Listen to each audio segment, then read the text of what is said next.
again, working our way through the AFC, let's go to the Buffalo Bills, another team.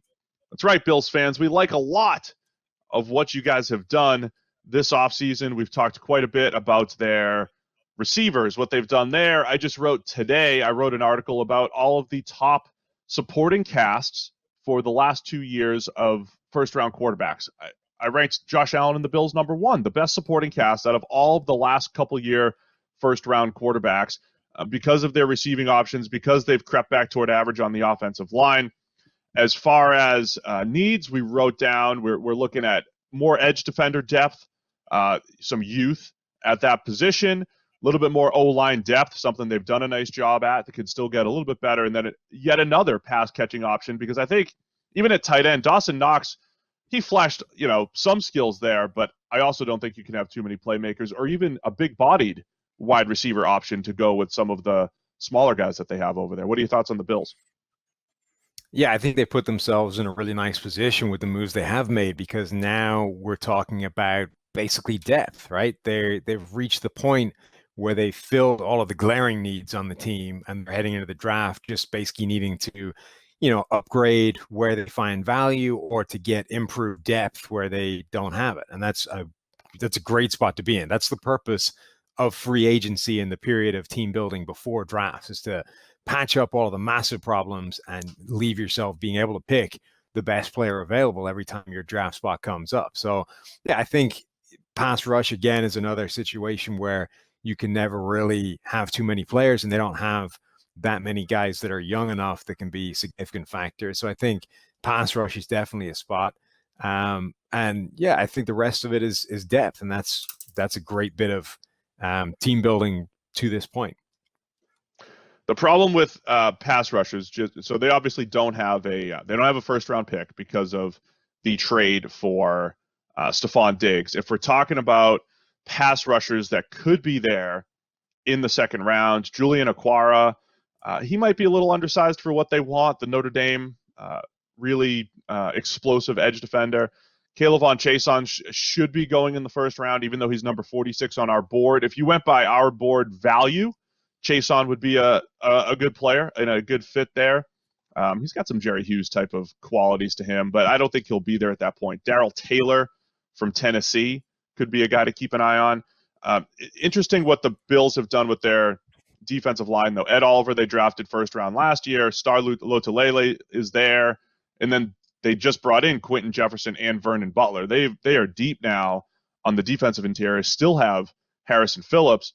They might have Jefferson play more that like strong side defensive end type of position, and they did bring in Mario Addison as well, but they've already brought in a ton of depth there. I don't know if they're going to spend high draft picks on the D line, but I still don't have a ton of confidence in their pass rush beyond Hughes. Addison's been a little up and down over these last couple of years. Yeah, agreed. And it's interesting. There's a lot of undersized pass rushers in this draft. And Jerry Hughes is kind of an undersized pass rusher that's always been a productive edge rusher despite his size. So I don't know if the Bills necessarily like that type of player, but they have one that's been very successful for them over the past few years. So this draft, I think, is stocked full of these guys that are kind of relatively slight, relatively undersized, but have been either productive or have spectacular athleticism. And I wonder if the Bills would try and snag one of them in the mid rounds. It's funny because it is Panthers North, and I feel like when I was doing mock drafts for the last 3 or 4 years with the Panthers, it was always like they've got great veteran depth on the D line. They need to get younger, and they've essentially built the same thing up there with Brandon Beane coming from Carolina. They've built, other than Ed Oliver, they've built all veterans on that defensive line. So yeah, I think overall the Bills are in really good shape, right? Solid across the O-line, outstanding receivers. I think they've really put themselves, Stephon Diggs will be their first round pick, obviously, but they've put themselves in good position to grab the best players on the board. We always advocate drafting corners. Josh Norman's only on a 1-year deal. Get younger at edge. If you find a stud offensive lineman in the second round, go for it. Or if you find that big-bodied receiver, I think the Bills are in really good shape to hit any one of those particular needs, whichever way they might fall. So, good job by the Bills so far. Big year for them. Like the Dolphins, they've been pretty active this offseason in free agency, and they are in control of the draft essentially. They've got the 5th, 18th, and 26th picks in the first round, 2 second rounders, a third, fourth, 3 fifths, a 6th, and 3 sevens for the Dolphins. Unlikely There's no way they're not coming out of the draft with Tua, though, right? Like with that draft capital, they have to. No, I think that's their play. I think that'll be their play. Unless they love, there was rumors that they loved Herbert. You just never know what teams are thinking. But I think they come out of it with Tua. Yes. Yeah, and the only question is how much it's going to cost them to make it happen.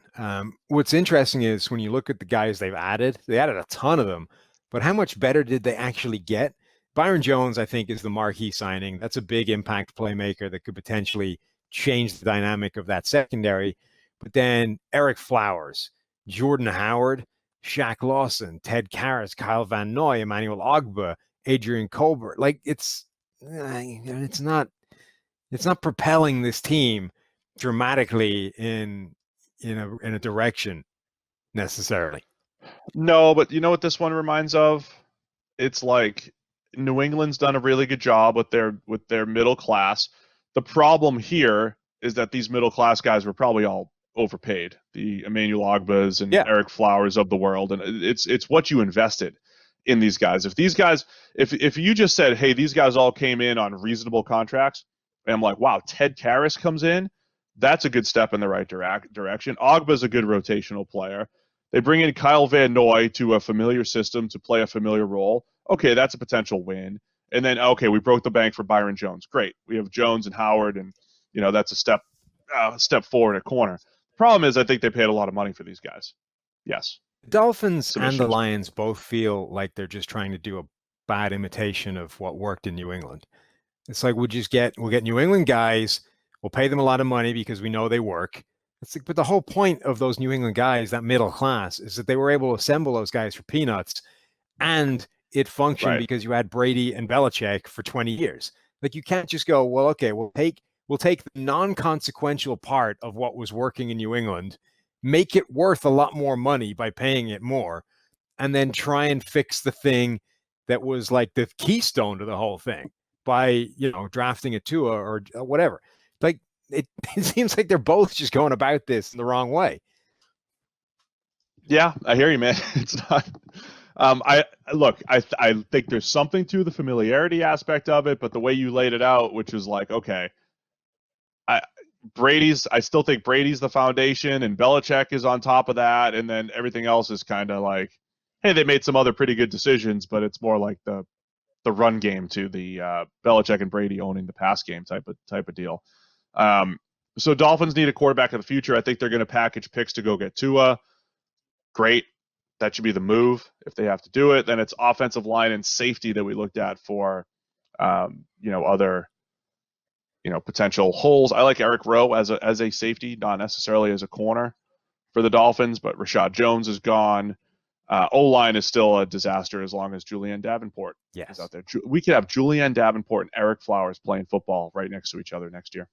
I mean, honestly, that offensive line is a train wreck, even with the additions they've made. They had, I think, the worst offensive line in the NFL last season, according to pass blocking efficiency. It was a total and complete disaster in a year that was historic for wreckages of offensive lines. The Dolphins was as bad as anything out there, and so far what they've added to it is Eric Flowers and Ted Karras. That's not fixing things. You need a pair of tackles. This line needs a lot of help. They need to attack that in the draft over and over. All right, I think we have 4 more teams to roll through, starting with the New England Patriots. Speaking of the Patriots, what do they need, Sam? Well, they need a quarterback, but they're probably not doing that in the draft, right? Yeah, I just can't wait. This was when Chip Kelly took over in Philadelphia. He had 2 pretty good seasons, and then in 2015 he got to run the personnel department. Didn't go great, but one of the things I was fascinated about was getting into Chip Kelly's mind, a guy who was innovative in college and innovative in the NFL, and then you got to see what he valued specifically. This is our opportunity with Belichick to just to like get into his mind. We've never seen him find a quarterback other than spending a second round pick on Jimmy Garoppolo as Brady insurance, assuming that by the end of that Brady contract, Garoppolo would take over. That's like the only time we've really gotten into Belichick's head as far as QB evaluation and maybe what he values and how he would structure it. Now he's sitting there with mid-tier options, draftable options, not great options, certainly not compared to what he had. I think this is, just an incredible story getting to see what does Belichick want to do at quarterback over the next 2 years. I think it's a 2-year thing for the Patriots because there's no clear options right now. That's the thing. I think it almost has to be. It's interesting. We've seen, like, he drafted a lot of quarterbacks over the years. He tended to take these mid-round shots. You're right. Garoppolo was like the one that bumped him up into the second round from the third. But that was the one where he said, Brissett, like, I might actually need this guy. He's going to be we're grooming this guy for the future, not we're just taking a shot on Ryan Mallett and Jacoby Brissett and whoever else. Right. So there was like Ryan Mallett, Jacoby Brissett was a third rounder, Kevin O'Connell, right, was a third rounder. Like Zach Robinson. A lot of swings at these kind of he's taking a lot of swings at these kind of third round quarterbacks. None of whom have really panned out. I guess you can argue the Jacoby Brissett thing, but does he just do that again? Let's just add one more third round quarterback to this roster. But ultimately, like if you're replacing Tom Brady, you are either picking up the phone to bring in a Cam Newton, or you're like, no, we're looking to the top of the draft and we can't get there this year. So we're looking for 2021. I really don't think it's far-fetched to think that they roll with Jarrett Stidham. For all of, for as poorly as Stidham played at Auburn, he looked very good in the Patriots system in the preseason last year. And he didn't, like, if you told me in 2015 that Jarrett Stidham would be a coveted QB prospect back in 2014 or 15, I would have said that's like there was a point in his career where that looked legit. Like Jarrett Stidham looked like a legitimate, really good NFL prospect coming out of high school, first year at Baylor, but he went to an Auburn offense that just wasn't a good fit for him. He didn't play well in that system, just wasn't good. So I don't think it's crazy or far-fetched that the Patriots just say, did we steal a Jarrett Stidham in the fourth round? Let's see for this year. And he's either good for us, or he's not good, and now we're in the next guy sweepstakes. I really think I think there's a very real... That's where they are. Yeah, I think there's a very real chance that they are rolling with Stidham for 2020, but that is very firmly saying that they are in the top of the draft, Fields, Lawrence, whoever, sweepstakes for 2021. Like, I don't think I think there is a very, very minimal chance that they think that Jarrett Stidham has any long-term future as the starting quarterback of the New England Patriots. I think there's a very real chance that they think he is a 2020 starter that's bad enough to propel them up the draft to where they need to be to snag a quarterback that can actually replace Brady long-term. And they feel like the kind of team that would do what we talked about doing with the Jags, where if that's their plan, they're going to start flipping picks for future picks. Like 23 this year maybe becomes a first and a second this year. They trade out of the first round to pick in the top of or to pick somewhere in the second round and pick next year's first along with that. I think this is a team that could start dealing a lot for future picks. So they have 12 picks, I believe it is, 8 of which are on day 3. So they have first round pick, number 23 overall, no second, 3 thirds, and then 4 5, 4 6s. You just package the 4 6s maybe for a first round. It'd be like an old Madden trade. I'll give you my 4 6s and 2 7s, and I'll throw in a 5 for your 1. Yeah. So yeah, here's the deal. If they're going to draft a quarterback this year, they're either going to sit there at 23 and a guy that they like a Jordan Love, is still there and they draft him, or they take a mid-round shot in round 3 with one of their 3 third-round picks. It's Jacob Eason, it's Jake Fromm still there, whatever it might be. Other than that, like, they can't move up from the second to sneak back into the first round. I mean, that's it as far as picks. So I could absolutely see them flipping for the future. The rest of the roster, though, one of the reasons why Brady left is he had nobody to throw to. That's still the case. And if anything, they lost Philip Dorsett to free agency, and like there's a million question marks at receiver. The O-line looks solid, and then the defense has lost a lot of talent on the back seven. Not that it's not crippling the way the Patriots play football, but they have some other holes that they need to fill in their front seven. Yeah, they do. This roster is not in great shape. I mean, even with Tom Brady, I think we would be talking about them coming under significant pressure from the Bills heading into the season as the top team in the division. Without Tom Brady, it's not good at all. And what's going to be interesting to watch what they do with the receiver situation. And I use receiver to bucket wide receiver and tight ends. The talk was, what do they do to make enough moves at receiver to convince Tom Brady to come back? Well, Brady didn't come back. So now do they feel liberated to be able to say, I'm not doing anything because I think N'Keal Harry is still a number one in waiting. And I think, Julian Edelman will be better when everybody's not bracket covering him.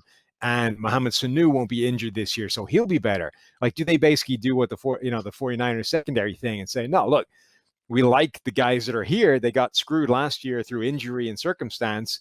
This year, we think it's actually a much better group, and basically just sit there and roll into the season expecting it to be better. Maybe they're the team that takes the first tight end in this sport. It's not a good tight end group, but maybe they're the team that upgrades there because they're the only team vaguely desperate for a tight end, and they do like the situation that the wide receivers are this season. It's not a crazy thought because, like if Brady was coming back, you're not going to sit there and say, okay, N'Keal, go develop with Tom Brady in year 2. Just go. We're just going to force feed you 90 targets and see what happens. But if Stidham's the guy, why not try to maximize Harry's potential and just throw him out there and see what he can do? And Edelman's there. And Sanu, if he's healthy, probably isn't as bad as he looked last year. So, yeah, it's not a crazy thought, Sam, that like it's a different group of playmakers because you're willing to handle some growing pains from a N'Keal Harry or, see other guys develop just because you're developing with Stidham rather than saying, hey, we got to win one more with Tommy before he, becomes 50 years old. So it's not crazy, but yeah, they've got a lot of holes, pass rusher, another place that they can go. But it'll all start with figuring out what they do at quarterback, which I really which I think is going to be Stidham at this point. All right, let's move on. AFC East. We got 3 teams left, Sam. New York Jets. Haven't done it. You and I have. Yeah, Jets, Steelers, and Titans, according to my calculations. Okay. The Jets, you and I both wrote this week that they've done a poor job of building around Sam Darnold, both offensive line and receiver. They had to attack offensive line with volume. Some options were good, some weren't. But I think they had to go offensive line first, and they did that certainly this free agency. Yeah, I mean, so part of the thing with the Jets is that they have a clear strategy, which I've criticized a few teams for not having. I think they do have a clear strategy. I'm just not sure it's the right one. And I think the other issue is that not all of it is the current regime's fault. They're working with a hand that's already been dealt to them in terms of some of the trades that have been made in the past, and they are where they are. But because of that, I think that needs to change your principles. I think that needs to change what you would normally do because of the situation you're facing, which is, we have this quarterback that we think is the guy, and if we don't help him out, we're wasted him. We have to do the whole thing over again, and we're actually in a worse situation than we were. So instead of like the whole offensive line needs to be overhauled. So let's roll the dice on 5 guys, each of whom has like a 50-50 shot of being an upgrade over the guy that was there before him, and maybe a couple of them pan out, and then we're good. Alternatively, I think you could have said, all right, let's definitely secure a couple of upgrades, right? Let's guarantee there are a couple of upgrades, even if we have to overpay for them or we have to get an older guy who's not a long-term fix. Let's guarantee we're better in a couple of spots and then start rolling the dice for maybe upgrades. And they didn't do that. And then a receiver, it's the same kind of idea, right? It's okay. There are some problems with Robbie Anderson, whether it's off field or whether it's the fact that it hasn't worked so far. But, he was still one of your best receivers. And now what is your receiving core? It's Jamison Crowder, who's a slot guy who can be useful, and Le'Veon Bell, and nobody else. Like, you didn't get better. And now you're rolling into the draft again. with two monster holes that you need to fix. And Perriman's a similar thing, right? He might be as good as Robbie Anderson, but I mean, it's a gamble, right? We saw him for like 3 games. He looked like a superstar, number 1 first round pick. For all of the other games, he didn't really. Yeah, and yeah, so you got Josh Doxson, Quincy Enunwa. I mean, you've got some, reclamation projects and guys who have never been great, along with Crowder, who's a solid slot. So yeah, the offense has some major holes. I mean, you're looking at a team that's only drafted, I think it was 12 picks over the last 2 years for the Jets, only 4 of which went to the offensive side of the ball. So as I said earlier in the show, part of that was trading up for Sam Darnold in 2018. Great. But the following year, when you have number 3 overall, as much as we liked Quinnen Williams coming out, I think looking back at that, the importance of them needing to take that high pick and turning it into 2, 3, 4, 5 other picks, I thought is so crucial for this roster, because they're another team whose biggest holes are in the most important parts: pass game driven, receiver and corner, and edge defender. Yeah, that they haven't had forever. It's just the most important parts of the roster. They need to do whatever they can to make those spots better. And at the very minimum, they need Quinnen Williams to be a dominant force. And we thought he would be coming out, and he hasn't been yet. So if Quinnen Williams takes a massive step forward year 2, that will be a significant help. But you're right. They went for the certainty of the quality player rather than the fact that they needed multiple spots to be filled. And so far, it hasn't paid off. So hopefully for everybody's sake, Quinnen Williams plays more like the player we thought he would be in year 2. They're in a decent spot in terms of value and the sort of spot they are picking in the first round, matching up with the positions they need. Again, I think they could go left tackle, grab one of the best there. I think they could also go with one of the best wide receivers, or potentially the best, depending on how far those guys do slide. They could do with a CeeDee Lamb or a Jerry Jeudy or any of those guys. I think they're in a good spot in terms of targeting those top players. So they've brought in George Fant, Alex Lewis, Connor McGovern, Greg Van Roten, Josh Andrews, all on the offensive line.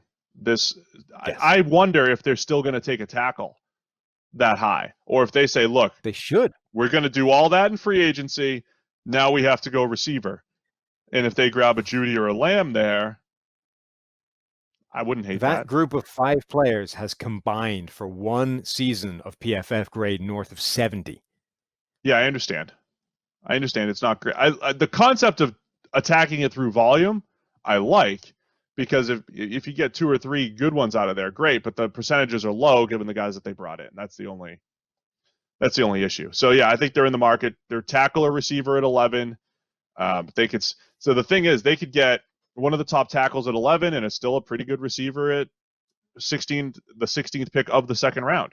Jalen Reagor might be there. I mean, they've got guys that could be there. So they still have and then 2/3. They have a shot, but all those day 1 and day 2 picks, wide receiver, the right tackle, corner, maybe if the right edge falls, like just stick to high value positions because that's what they need across the board, the Jets. Yeah, they're in that rough situation of needing a really good draft, right? There are teams that give themselves the flexibility so that all they're doing is attacking depth and a couple of lower value positions. And then there's teams like the Jets where they basically need to hit 3 consecutive picks to not have problems. And they're not the only team out there that's in that situation, but they are one of them. You want to get rid of me and get back to more great PFF YouTube content? All you have to do is push that button right there and subscribe. Thanks for watching.